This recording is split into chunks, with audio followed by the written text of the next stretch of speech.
Muy buenas noches. En nombre del Archivo General de la Nación les doy la más cordial bienvenida a la conferencia en línea Cronología de Intervenciones en el Centro Histórico de Santo Domingo por el arquitecto Eugenio Pérez Montaz, quien también es historiador, restaurador y urbanista que dirigió la recuperación arquitectónica de la ciudad colonial de Santo Domingo. Esta conferencia la presentamos en conmemoración de la fundación de la ciudad de Santo Domingo. Sin más, le presentamos al arquitecto Eugenio Pérez Montaz.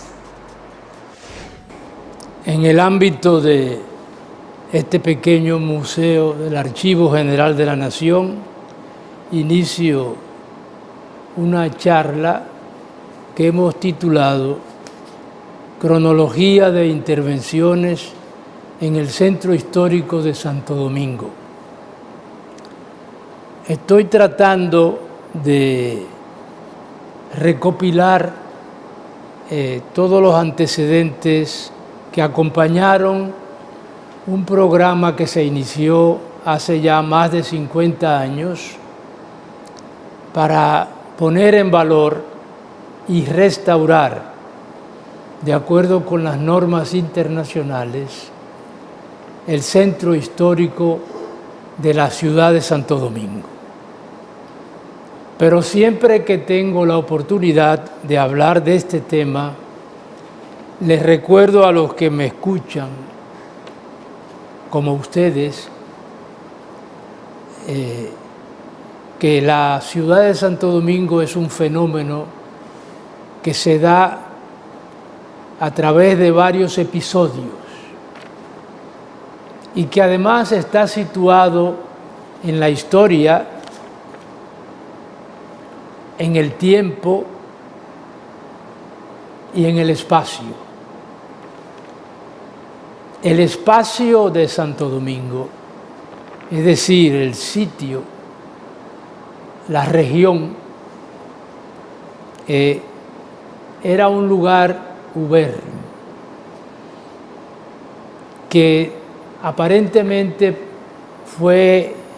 denominado como región yaguatense, que es el nombre con el que se bautiza una bula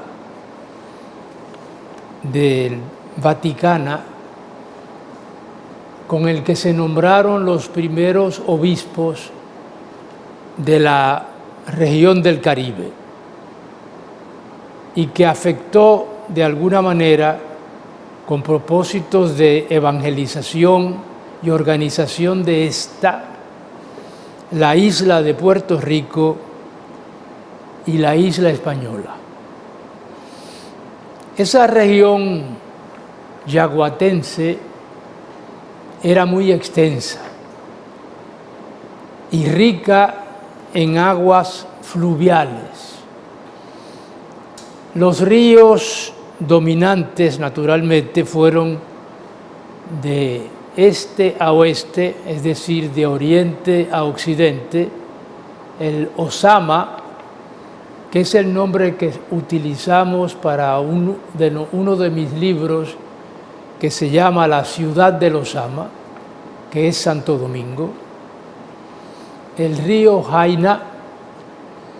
que inicia el trayecto hacia el oeste y que domina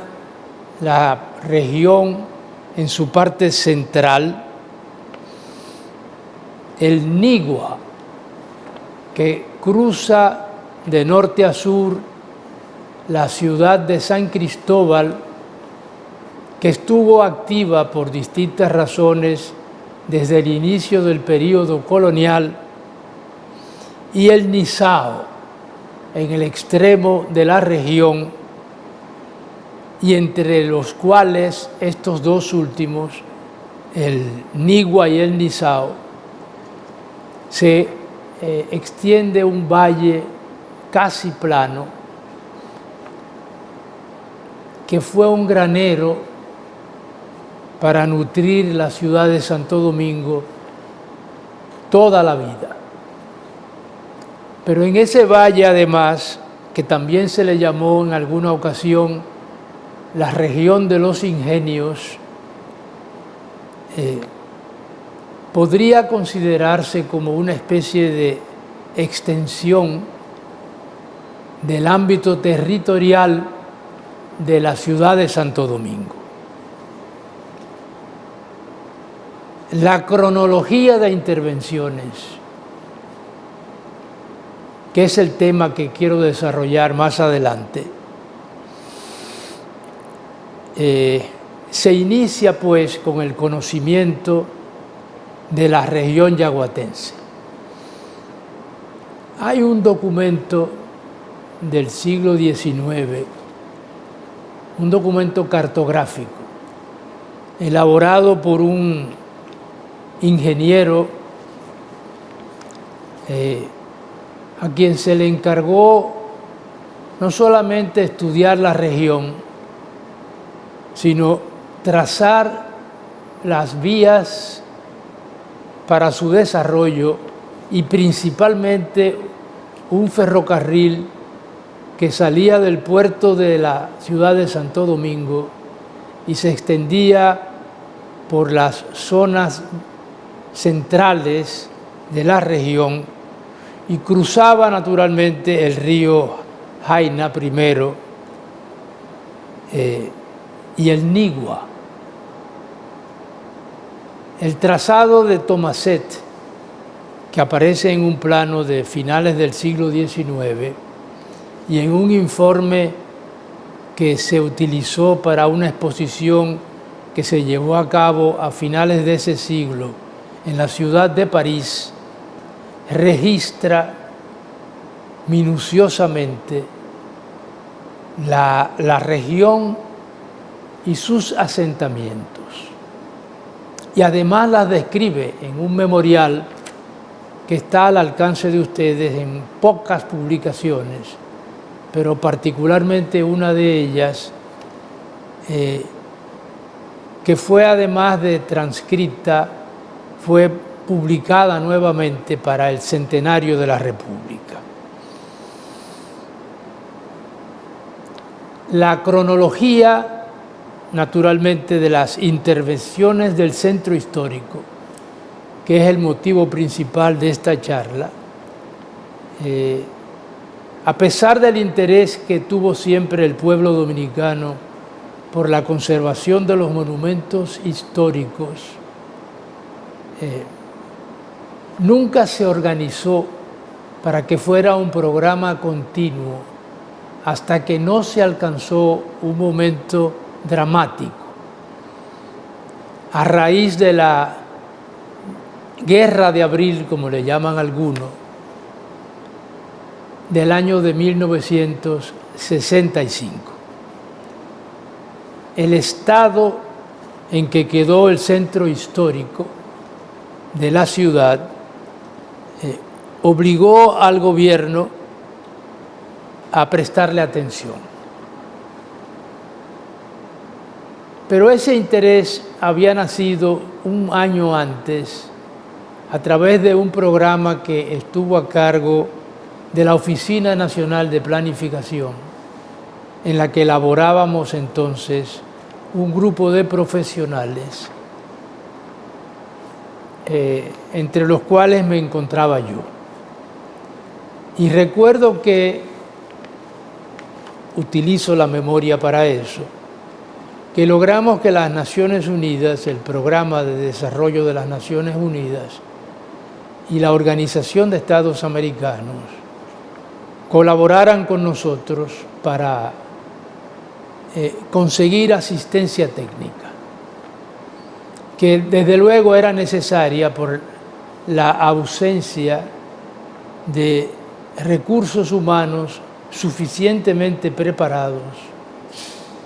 para acometer una tarea tan importante en ese momento, y me refiero al año de 1965, tan cuidadosamente técnica para el manejo de la restauración de los primeros monumentos construidos después del descubrimiento de 1492 y que se inició, como ustedes saben, la influencia europea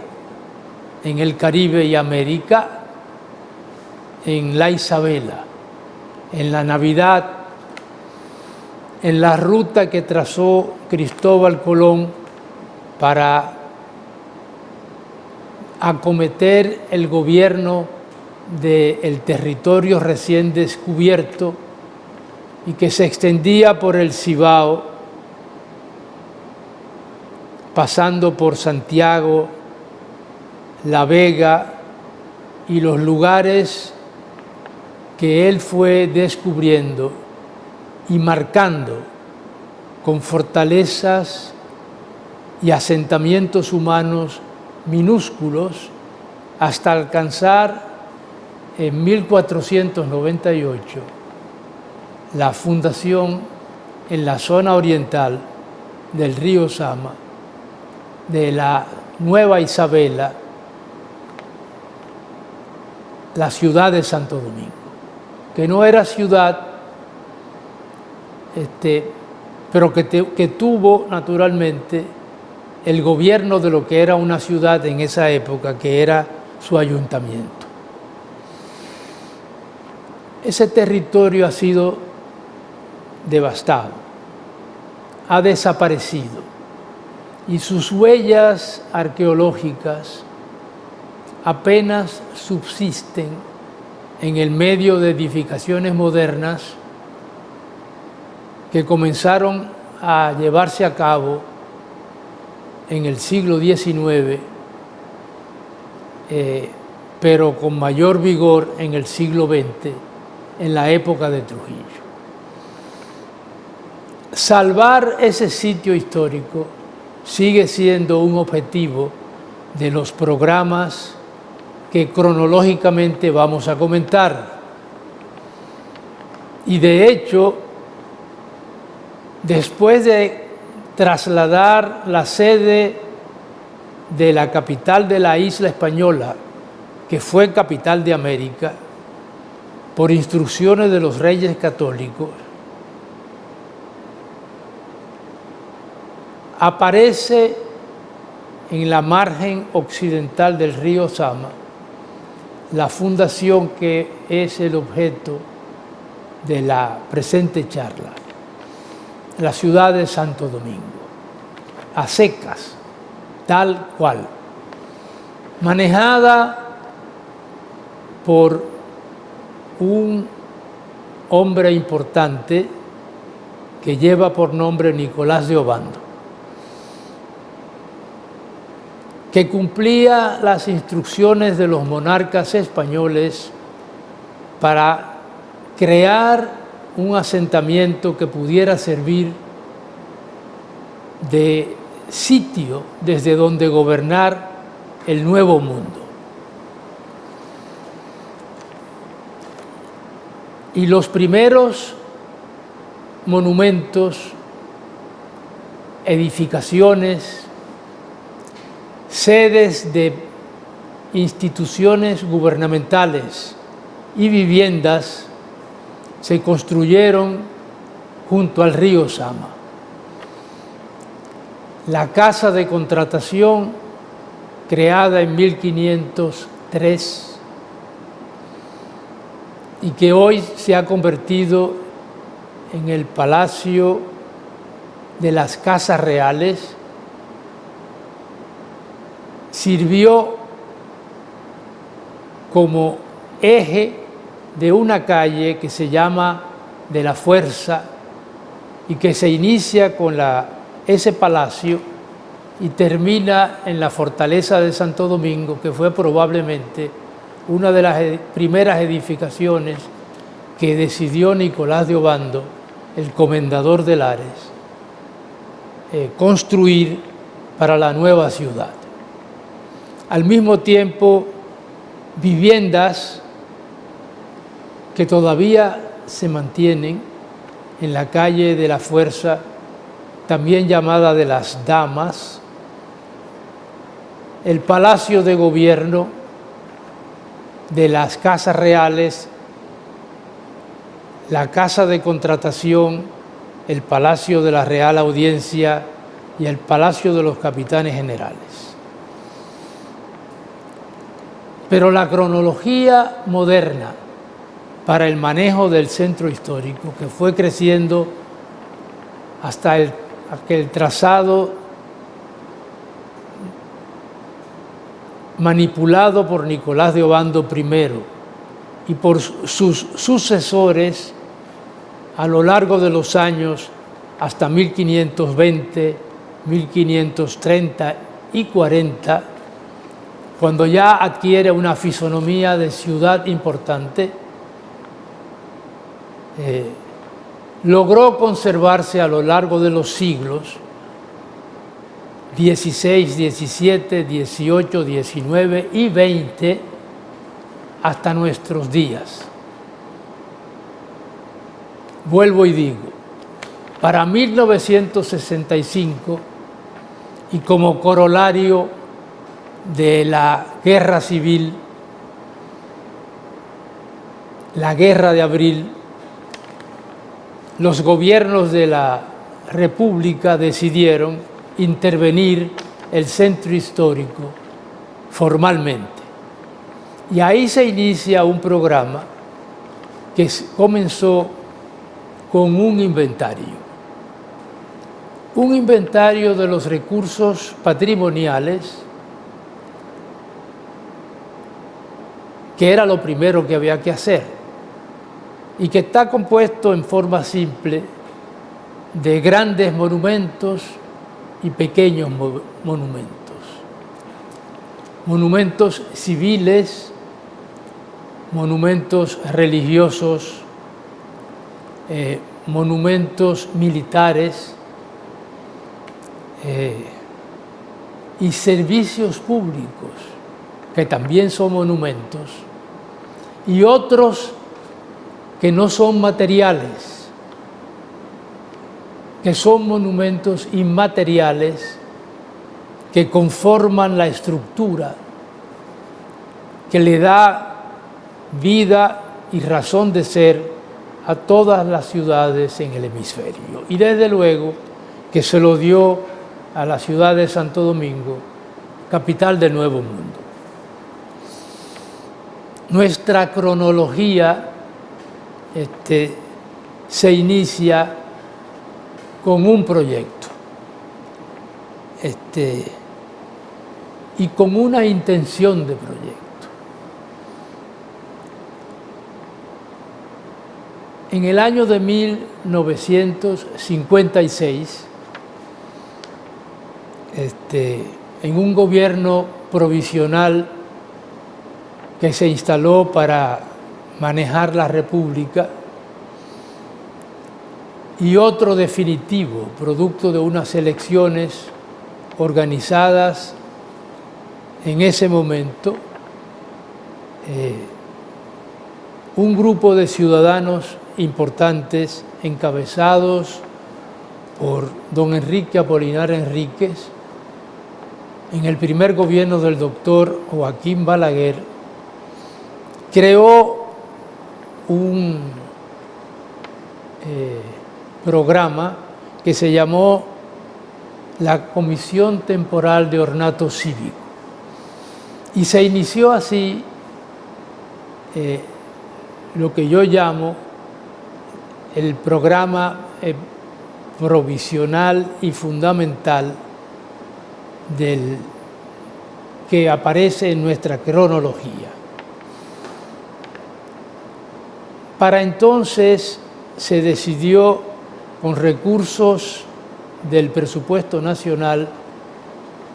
y la colaboración de la Alianza para el Progreso, intervenir la zona histórica. Y se escogieron para eso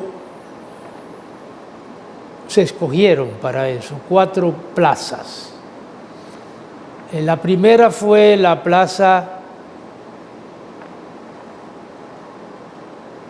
histórica, que lleva por nombre el Parque de Cristóbal Colón, pero que fue siempre en el urbanismo de Santo Domingo la Plaza Mayor. Las ciudades fundadas en el siglo XV en la época del Renacimiento en Europa,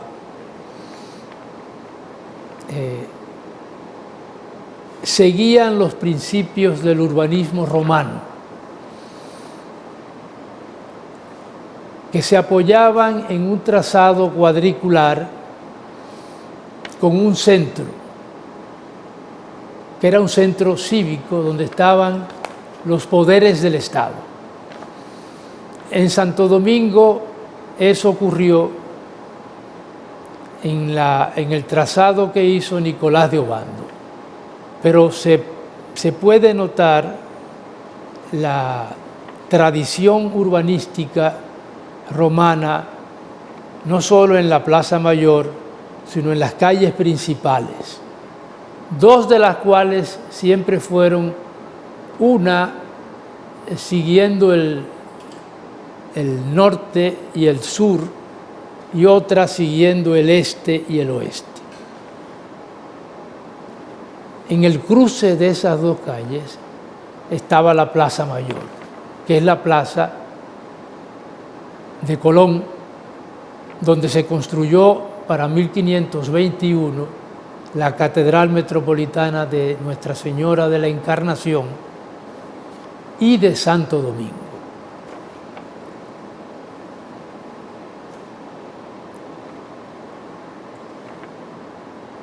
La ciudad fue acometida, abandonada, reutilizada, reformada,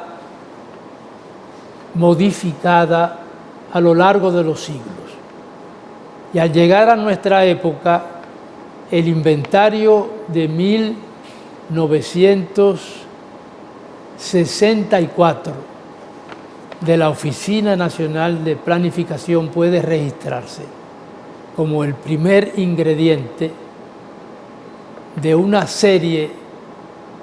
de decisiones tomadas para crear el programa general que se puso en marcha en esa época. Al concluir la Comisión Temporal de Ornato Cívico su programa, se inició el programa que llamamos el estudio para la revalorización de la zona histórica y monumental de la ciudad colonial de Santo Domingo, conocido usualmente en los documentos históricos como Proyecto ESO, y que fue el resultado de una colaboración de una multinacional que se interesó en buen momento en crear un programa que pudiera darle contenido y servir como eje para obtener recursos del presupuesto nacional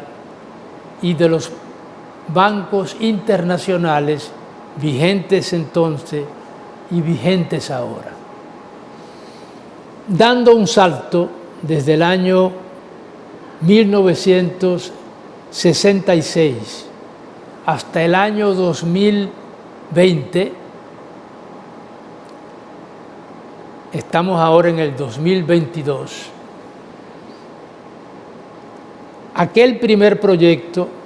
el proyecto ESO Santo Domingo Colonial, reaparece en estos días con la intervención de recursos mayúsculos en otro programa que se llama el Programa Integral de Desarrollo Turístico y Urbano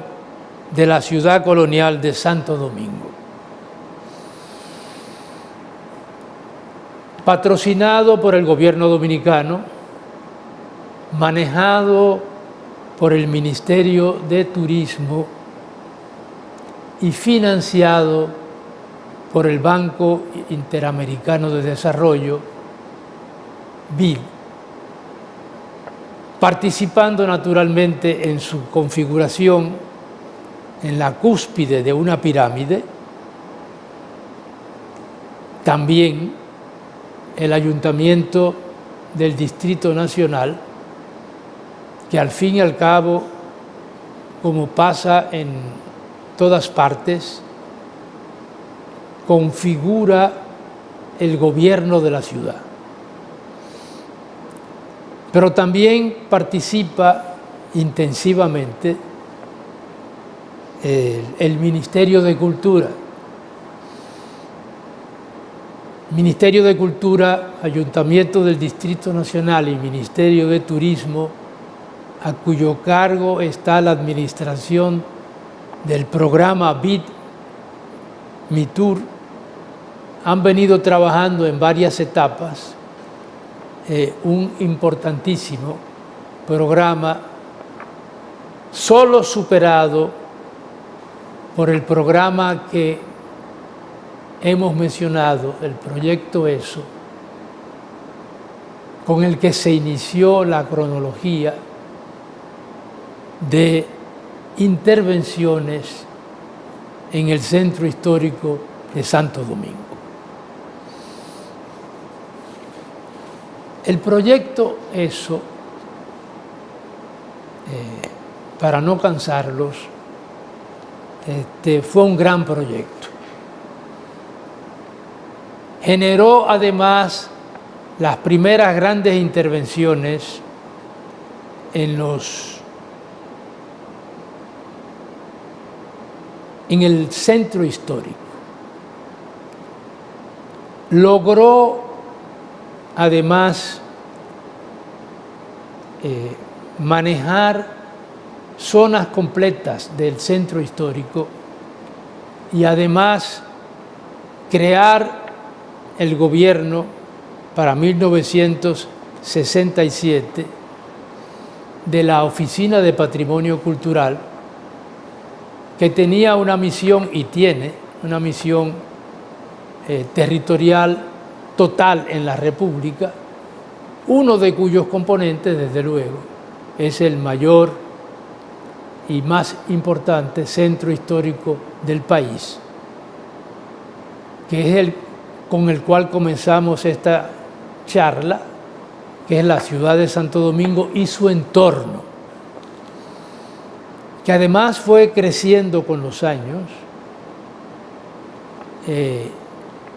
y ampliando territorialmente la creación de lugares y sitios en el que, como dice la Convención Mundial de Patrimonio Histórico y Natural, constituyen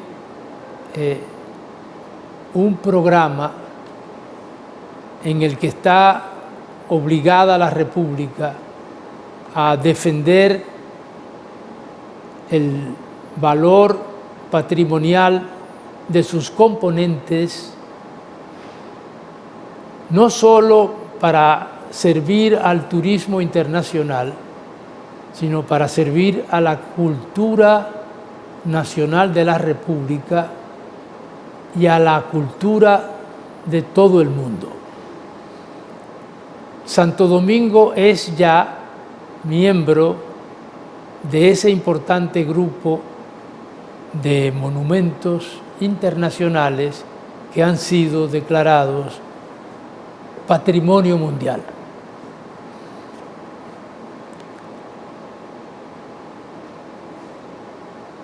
La cronología del proyecto ESO Santo Domingo Colonial, estudio para la revalorización de la zona histórica, se concentró no solo en el inventario de los recursos patrimoniales existentes, sino que se llevó a cabo calle por calle y monumento por monumento,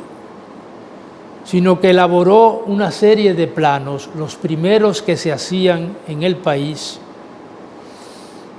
describiendo las características y el estado de cada uno de los monumentos inventariados, pequeños monumentos y grandes monumentos, casas minúsculas con gran valor patrimonial que había que salvar porque eran ingredientes únicos en el conjunto de monumentos en la historia de Santo Domingo y en la historia de América. De allí pudieron lanzarse además, como en forma urbanísticamente se hace,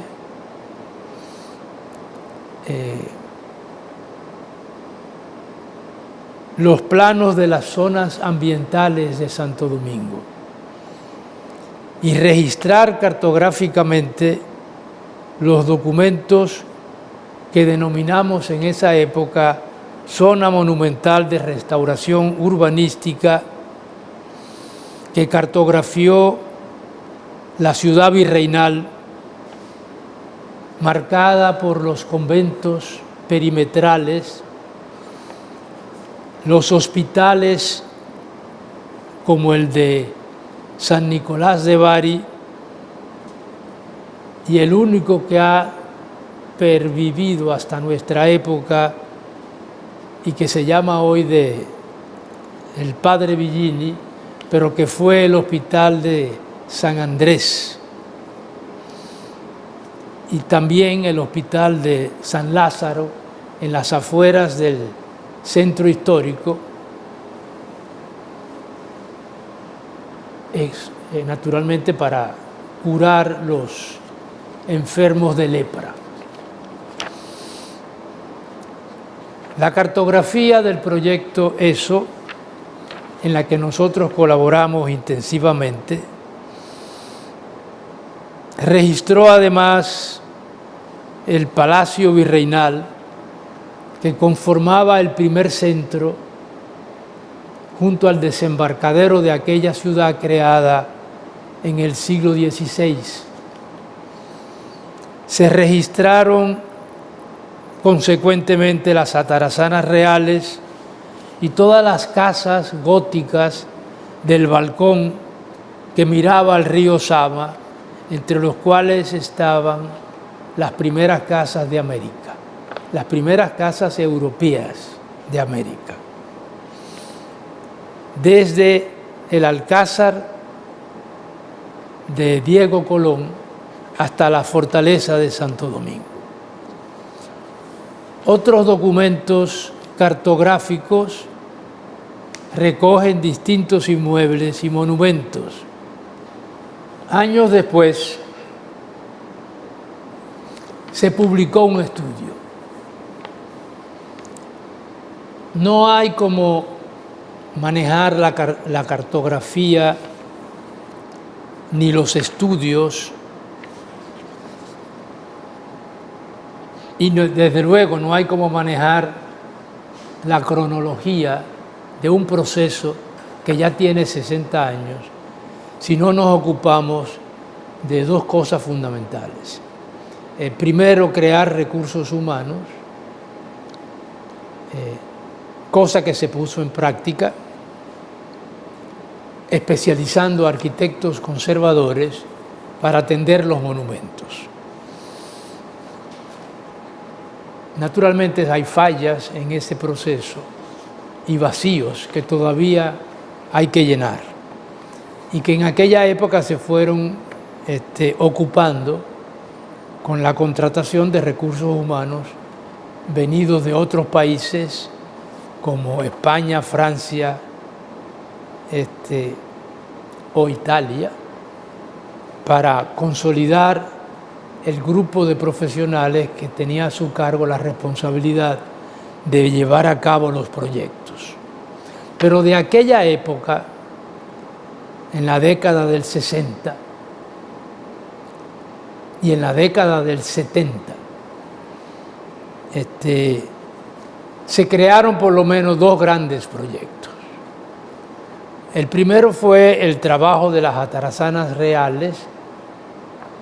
donde se intervinieron 14 o 15 monumentos y se pusieron al servicio del turismo nacional e internacional. El registro y consolidación del Alcázar de Colón, que había sido muy maltratado durante la Guerra Civil, y desde luego el principal monumento religioso de toda la región del Caribe y quizás de América, que es la Catedral Metropolitana de Santo Domingo. En la publicación del proyecto ESO, fechada para el año de 1973, intervino un grupo importante denominado la Acción Pro Cultura, APEC, cuyos principales ejecutivos en aquella época lo fueron el doctor Humberto Sangiovanni, Virgilio Álvarez Renta, el doctor Luis Heredia Bonetti, el doctor Eduardo Fernández, el profesor Antonio Cuello, el ingeniero Ignacio Guerra,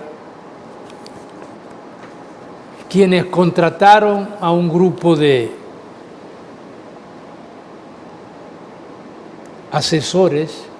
encabezados por Mariano Lebrón Sabeñón y quien les habla, la arquitecta Gladys Sánchez de Díaz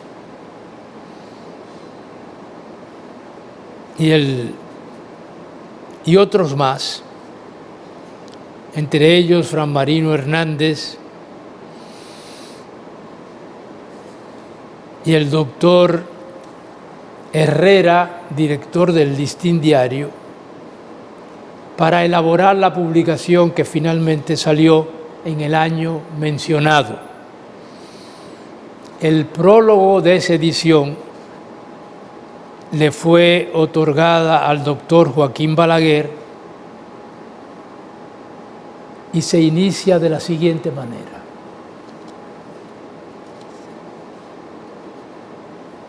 La ciudad de Santo Domingo, cuajada de monumentos arquitectónicos de primer orden, se arraiga en la cultura americana para rescatar y permitir que las obras levantadas por los colonizadores españoles en el siglo XVI sea conservada de acuerdo con las normas internacionales. Y continuaba: verdadero patrimonio cultural americano,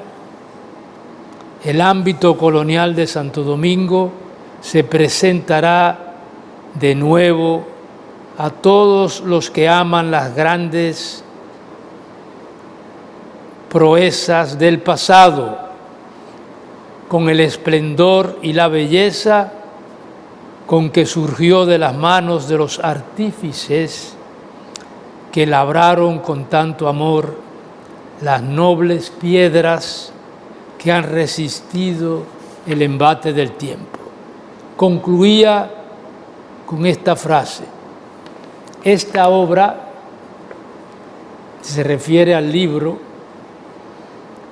contiene una información detallada de ese proceso de revalorización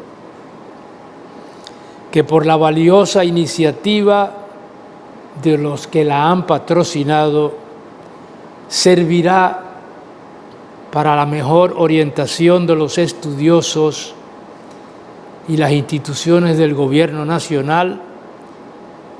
donde se ha depositado la responsabilidad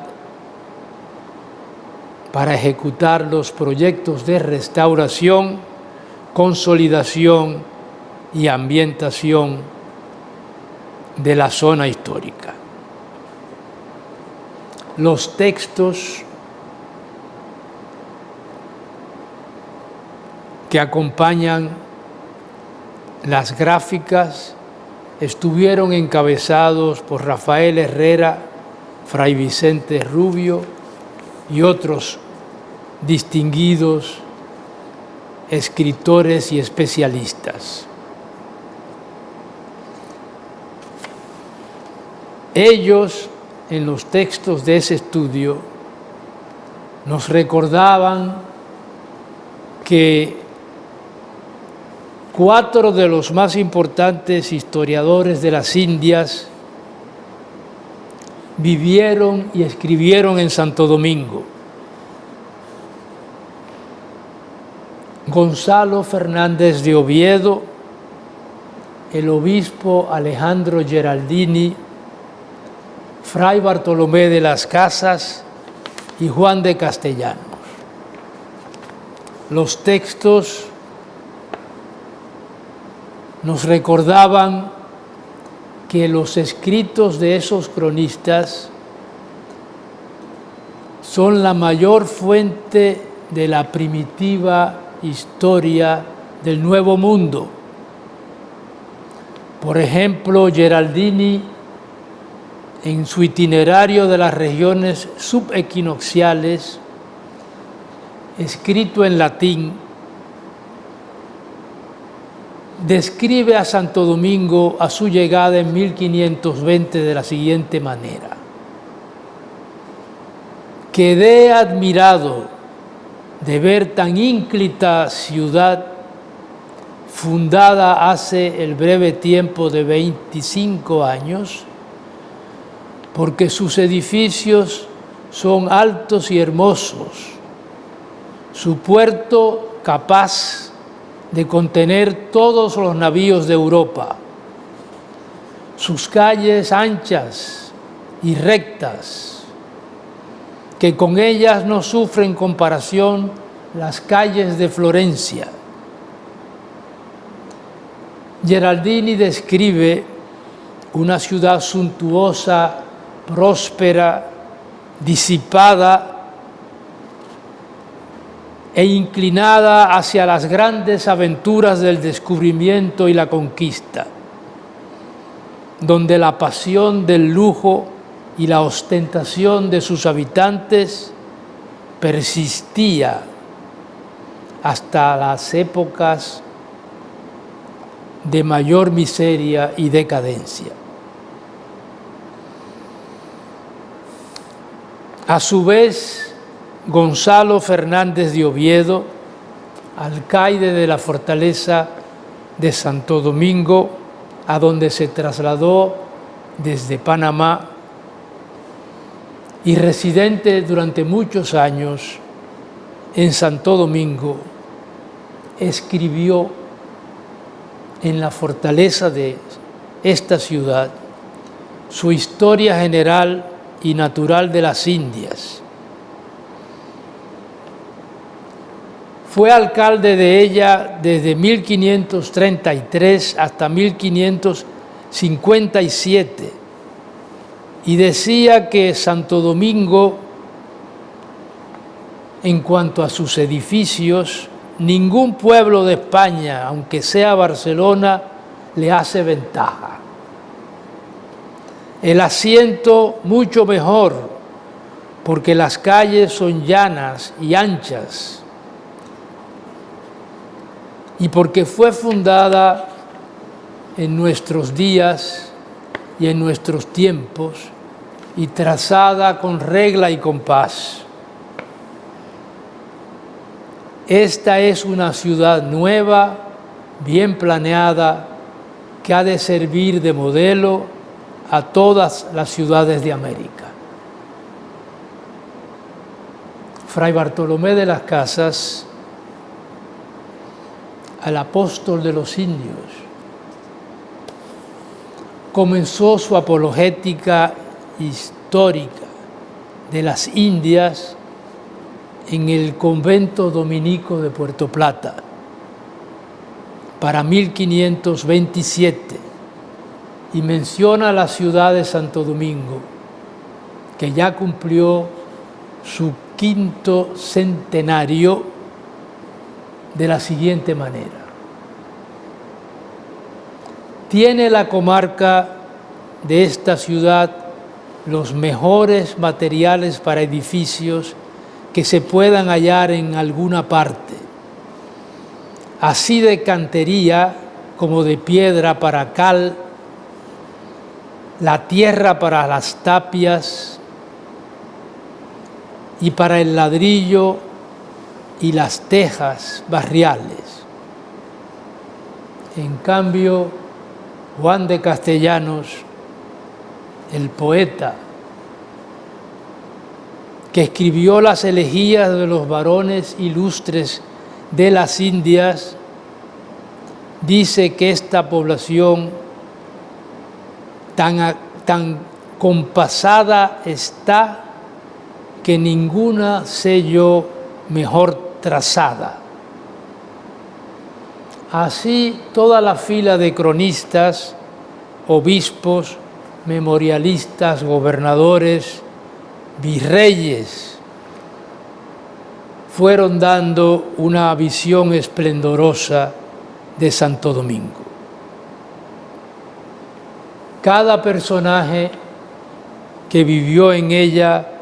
deja una huella en la vida de la ciudad y una edificación, una lucha, una intriga o un infortunio, o un rasgo de valor, de nobleza o de ingenio. Así, el primer documento y el primer estudio de la ciudad de Santo Domingo. En nuestra cronología aparece entonces el plan para la consolidación y ambientación de los monumentos históricos de Santo Domingo, producto del sismo con el que se inició la década del 70. Sirvió ese programa magistral para consolidar todos los templos y los grandes monumentos que quedaron afectados por el terremoto. Pero sirvió también para formar los recursos humanos permanentes, los arquitectos conservadores que conformaron un ejército para conservar la ciudad de Santo Domingo. De aquel entonces solo queda un recuerdo en las mentes de unos pocos y un libro. Pero en el libro están dichas las cosas que se hicieron, la generosidad con que aportaron energía muchos profesionales, los recursos económicos gigantescos que durante 10 años acompañaron la obra y los trabajos para revitalizar la ciudad de Santo Domingo, y la fuerza y la conciencia pública que queda en muchos de los residentes en la ciudad colonial y en la memoria de las instituciones americanas dedicadas a la conservación del pasado histórico. El enorme trabajo ejemplar puesto en marcha por los dominicanos en aquel momento grave con el que se inició la década de 1970. La cronología continúa. con el Plan Catedral 1, que sirvió para consolidar y modificar todo el polígono de la Catedral Metropolitana de Santo Domingo. Y después con el Plan Cuna de América, denominado Estudio de la Ciudad Colonial de Santo Domingo, financiado por el BID. Poco antes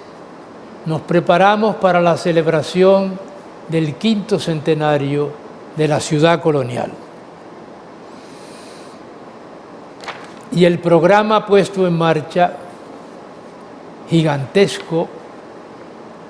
aparece en el cronograma con un recuerdo mayúsculo, que fue el traslado del monumento funerario de Cristóbal Colón, que se desmontó de la catedral y que ya se ha borrado de la memoria de las generaciones que vivían entonces. En un ceremonial que está registrado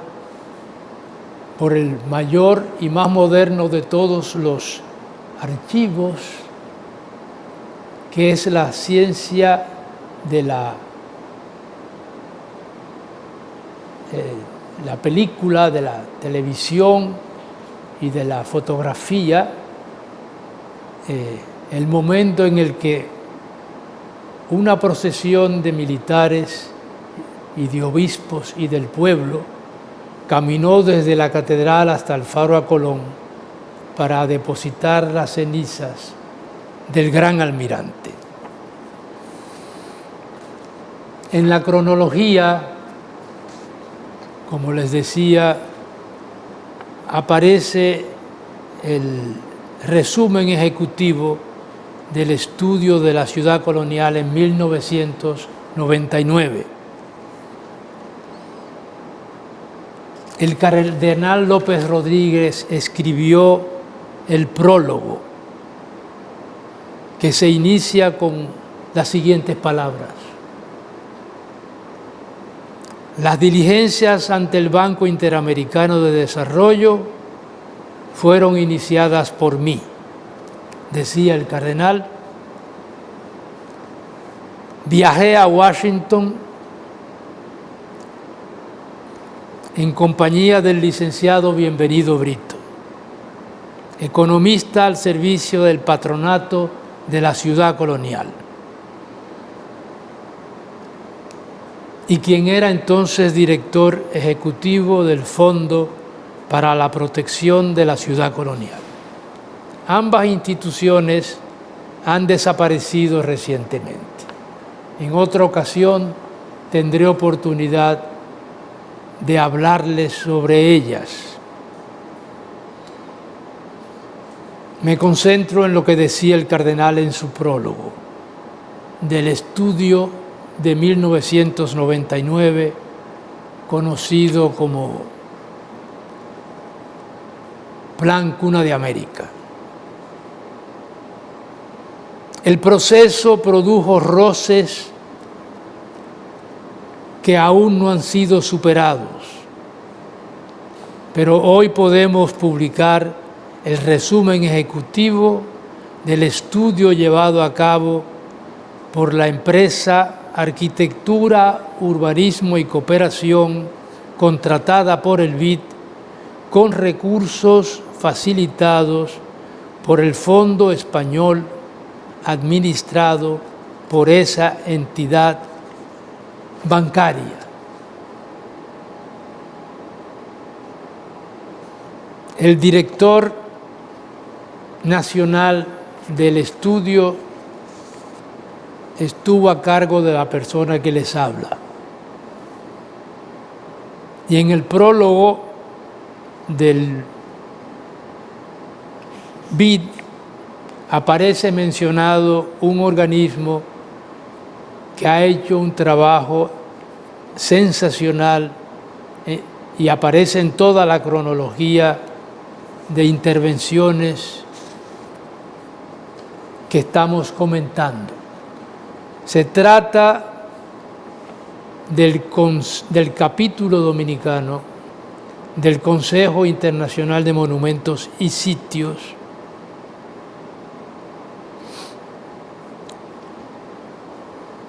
que fue fundado hace ya muchos años y cuyos miembros han estado participando del proceso que estamos comentando desde entonces. Pero señalaba entonces que los conflictos se estaban multiplicando y los describía de la siguiente manera. El Ayuntamiento del Distrito Nacional reclama su espacio en el gobierno de los distritos históricos. Motivos de índole económica, legal y municipal, urbanística, han desbordado una situación crítica que cada vez se estremece con su debilidad y su inconsistencia. Las previsiones tomadas por el patronato de la ciudad colonial han facilitado el inicio de un mecanismo de gestión nuevo que cuenta con el consenso de todos. Se recomienda además llegar a un acuerdo para poner en marcha las recomendaciones contenidas en los informes de consultoría patrocinados por los organismos internacionales.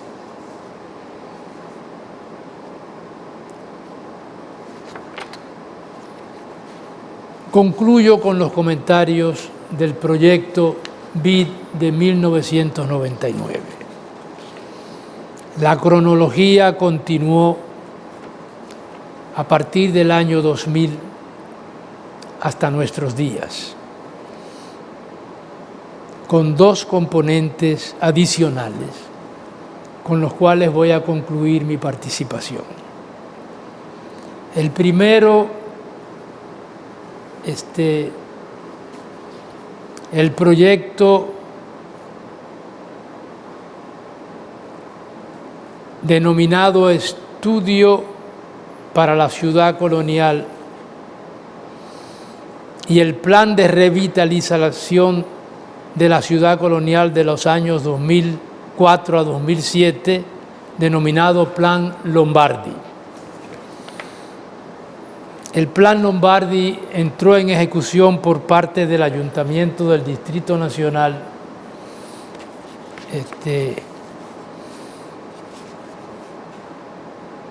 y fue publicado por la directora que manejó el proceso del proyecto, la arquitecta Diana Martínez, con la colaboración del Ayuntamiento del Distrito Nacional, en dos documentos que contienen el primero, lo que se llama el Plan Estratégico para la Ciudad Colonial, que se inicia con unos objetivos generales y sus líneas de acción, que tienen 5 objetivos: la identidad de la cultura urbana, la valoración de las diferencias urbanas, el fortalecimiento de la función habitacional, la recalificación de las funciones comerciales, turísticas, terciarias e institucionales. El plan estratégico. Y el segundo documento, el plan regulador, que se inicia con la categorización de los bienes culturales inmuebles, las zonas de estructuración urbana, los grados de intangibilidad de las zonas, los tipos de intervención y los usos de los inmuebles de acuerdo con sus vocaciones preferentes. El manejo de los espacios abiertos, los parámetros de edificación, los criterios de intervención, los retiros y áreas libres y las normas para las nuevas edificaciones. Finalmente, está en marcha en el cronograma que hemos presentado el Programa Integral de Desarrollo Turístico y Urbano de la Ciudad Colonial de Santo Domingo, BIDMITUR, que he comentado anteriormente y que se inició con un préstamo de recursos económicos de $30 millones que manejó una oficina administrada por el Ministerio de Turismo durante 5 años, entre el 2015 y el 2020. Y ahora la nueva etapa del mismo plan, que maneja recursos de $90 millones y que se ha iniciado a partir de este año 2022 con una serie de programas a todo lo largo y ancho de la ciudad colonial y que contempla una serie de proyectos que se están licitando internacionalmente, como son los requerimientos fundamentales del Banco Interamericano de Desarrollo y que está administrado por 3 organismos, como señalé, pero principalmente por el Ministerio de Turismo,